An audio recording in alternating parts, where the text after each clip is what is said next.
అలా ఇప్పుడు మేము ధర్నాలు చేస్తాం, రోడ్డు మీదకి పోతాము. ఆ ధర్నాలు చేసడం వల్ల ఫాయిదా ఏముంటది? ఏముండదు. ఎందుకంటే పట్టించుకోరు ఎవరు. ఇప్పుడు ధర్నా చేసినాము, ఏదో గంట సేపు 2 గంటలు సరే ఈవినింగ్ మధ్యాహ్నం వరకు ధర్నా చేస్తాం రోడ్డు మీద. పోలీసులు వస్తారు, ఎక్కడోళ్ళని అక్కడ పంపించేస్తారు. అది మనకే టైం వృధా. ఇప్పుడు టైం వేస్టు. మళ్ళా మళ్ళా మళ్ళా బావి దగ్గరికి వాటిని చూసుకోవడానికి మళ్ళా పోవాలి. ఈ ధర్నాలు చేయాలంటే రైతులు రోడ్డు మీదకి ఎక్కి ధర్నాలు చేయాలనంటే కొంచెం ఇబ్బంది ఉంటుంది.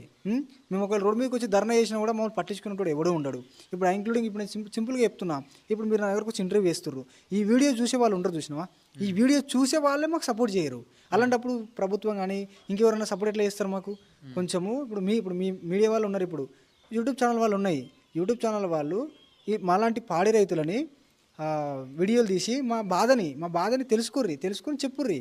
మాకు ఇప్పుడు మేము అమ్ముకుంటున్నాము, ఆవులు తెచ్చుకుంటున్నాము, అమ్ముకుంటున్నాము. మేము ఇట్లా బాధలు ఇప్పుడు ఎన్ని కష్టాలు పడుతున్నాము. దీని గురించి మేము ఎక్స్ప్లెయిన్ చేసుకోవాలంటే మా దగ్గరికి ఎవరు రారు.